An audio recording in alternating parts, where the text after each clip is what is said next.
La entrevista a la carta, en diálogo directo con los protagonistas de los hechos. Subsecretario, buenas tardes. Le saluda Carla Arcentales.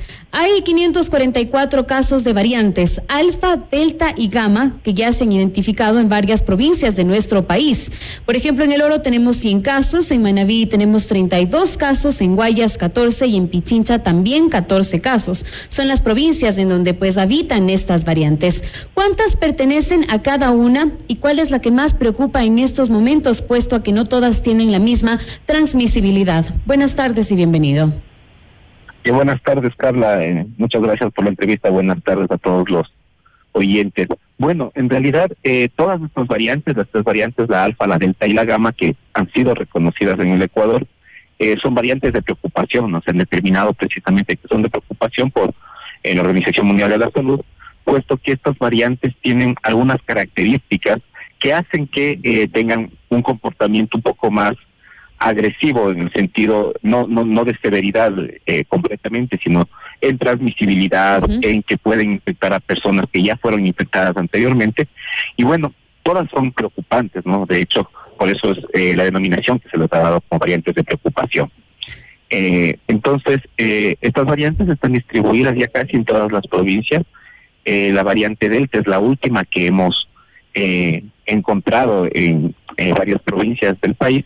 Sin embargo, también esta variante es la última que ha sido notificada como variante de preocupación. Esta es la que apareció por primera vez en la India y ya se encuentra prácticamente alrededor de todo el mundo, ¿no?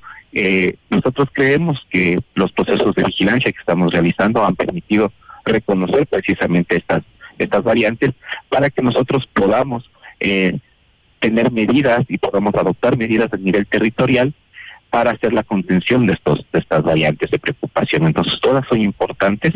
La última que produjo muchos casos alrededor del mundo, en Europa sobre todo, y en la India, es la última, la variante Delta. Sin embargo, la variante Alfa, que fue la primera que se catalogó como variante de preocupación, apareció en el Reino Unido y fue la causante de la cuarta ola de ellos, ¿no? Y probablemente también fue la causante de la tercera ola que nosotros tuvimos, esta ola de nuevos casos y de fallecimientos que tuvimos por el mes de abril.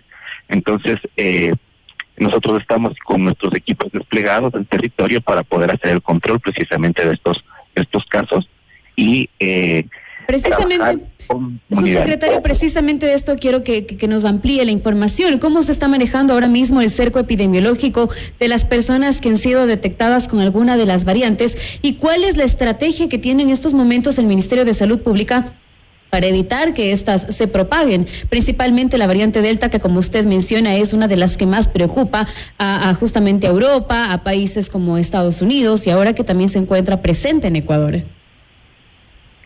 Sí, efectivamente nosotros, hemos desarrollado la estrategia de vigilancia comunitaria, ¿no? Es decir, nosotros, además de hacer lo que siempre hemos venido haciendo, lo que ha hecho el Ministerio de Salud Pública siempre, con los procesos de seguimiento de casos, también se está implementando la estrategia de zonas calientes, ¿no? Es decir, nosotros, a través de la red de vigilancia epidemiológica, a la que forman parte todos los instituciones de salud, no solo del Ministerio de Salud Pública, sino también IES, ISFA y también la red complementaria privada, tienen la obligación de notificarnos a las coordinaciones zonales los casos de pacientes graves y los fallecimientos por COVID, ¿no?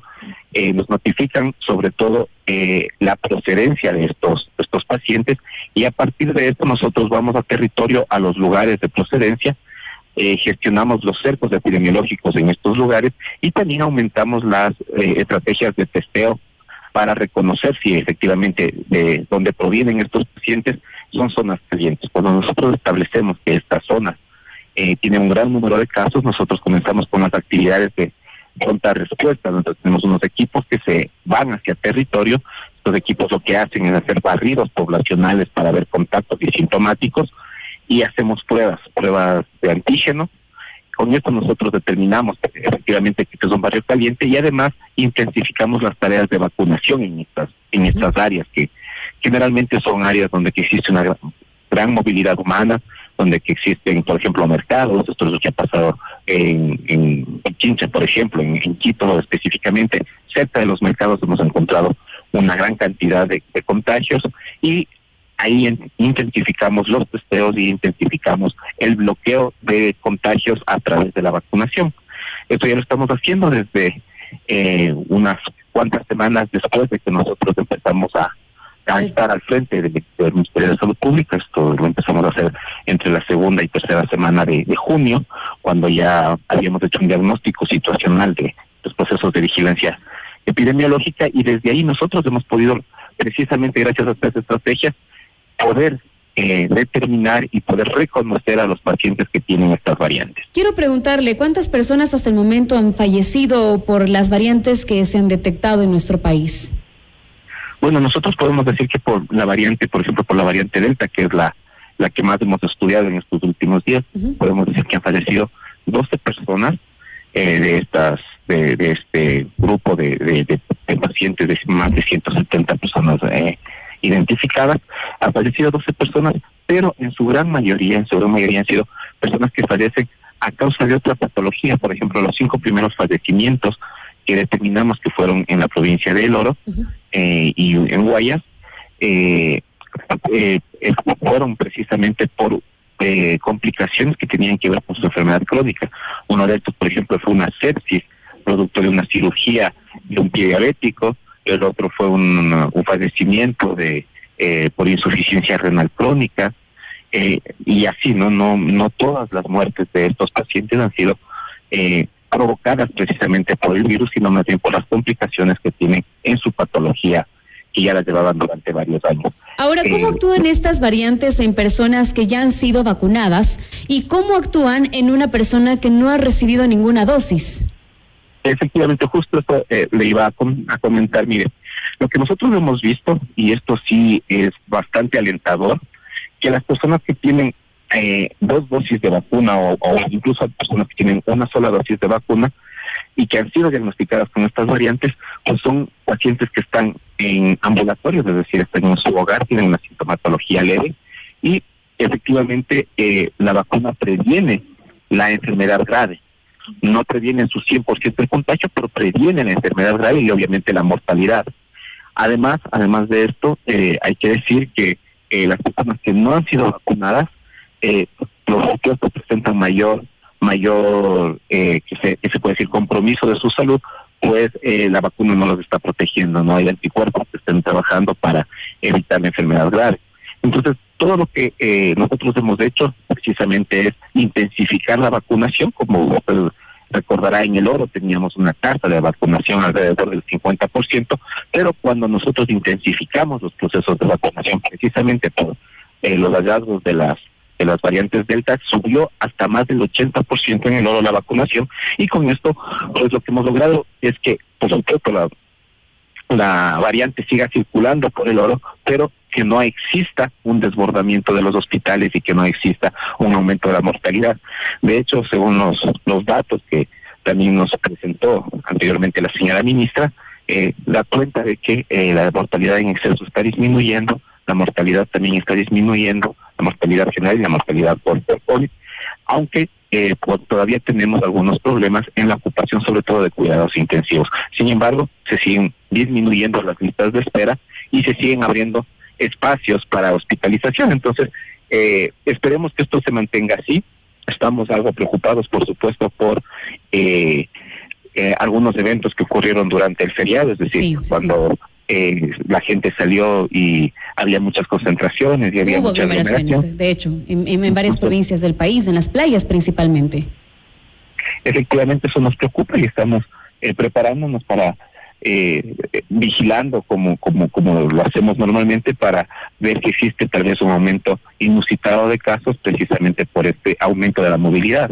Por eso es que la señora ministra también, y a través de las autoridades, a través del COE nacional, han hecho los llamados a la población, a los GALS, a controlar las aglomeraciones, a la población a ser condescendientes también con lo que está ocurriendo a nivel nacional, y que la presencia de variantes ya en casi todas las provincias también nos alerta de que este contagio es comunitario, que tenemos que mantenernos cuidando y que tenemos que mantener todavía las normas de bioseguridad hasta que completemos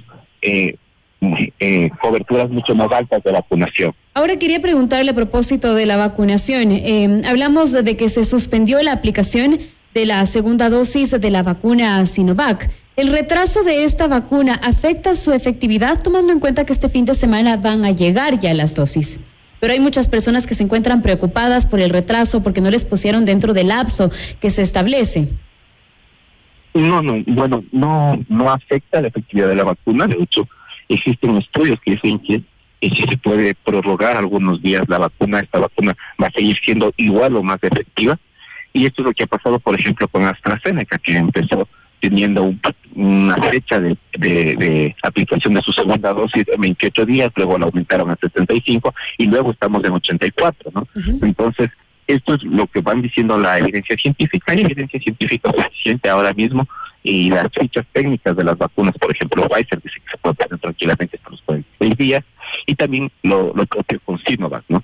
Entonces, no hay que preocuparse, las vacunas van a llegar por un retraso que no pudimos nosotros intervenir, porque una cosa a escala mundial con la situación de China, y a partir de esto nosotros ya hemos asegurado que las vacunas lleguen en este fin de semana y vamos a mantener nuevamente la aplicación tan exitosa que hemos tenido en las últimas semanas, ¿no?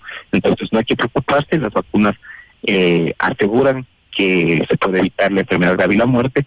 No pasa nada si nos retrasamos unos cuantos días.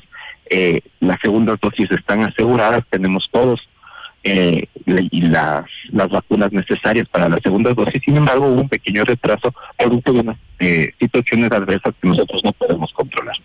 Ahora, subsecretario, para finalizar en otro tema respecto a la declaración de emergencia en 135 hospitales de la red pública del Ministerio de Salud, ¿cómo están avanzando ahora mismo con la atención de pacientes, por ejemplo, con aquellos que tienen enfermedades catastróficas, pese a que no existen algunos medicamentos para ellos?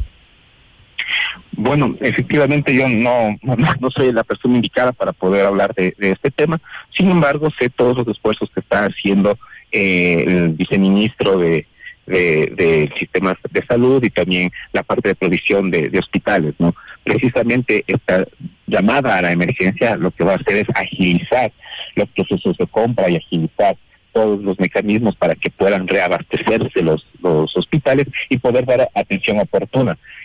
Todas las personas que están siendo atendidas en los hospitales están con los tratamientos adecuados. Obviamente existen algunas deficiencias y estas las diremos solventando poco a poco. Precisamente por eso hemos hecho esta llamada de emergencia a los hospitales, y es una llamada también que es muy valiente hacerla, porque claro, es reconocer todas las limitaciones que tenemos, reconocer que tenemos que hacer mucho trabajo y que tenemos que hacer muchos esfuerzos para poder recomponer nuevamente los hospitales y volver a su causa normal. 13:28. Muchísimas gracias al subsecretario de Vigilancia de Salud del Ministerio de Salud Pública, Francisco Pérez, por acompañarnos en este espacio informativo y justamente por toda la información proporcionada en cuanto a cómo en estos momentos están haciendo una vigilancia epidemiológica de las variantes de COVID-19 presentes en nuestro país. Muchas gracias. Que tenga una excelente tarde. Esto es Notimundo a la Carta, siempre bien informados.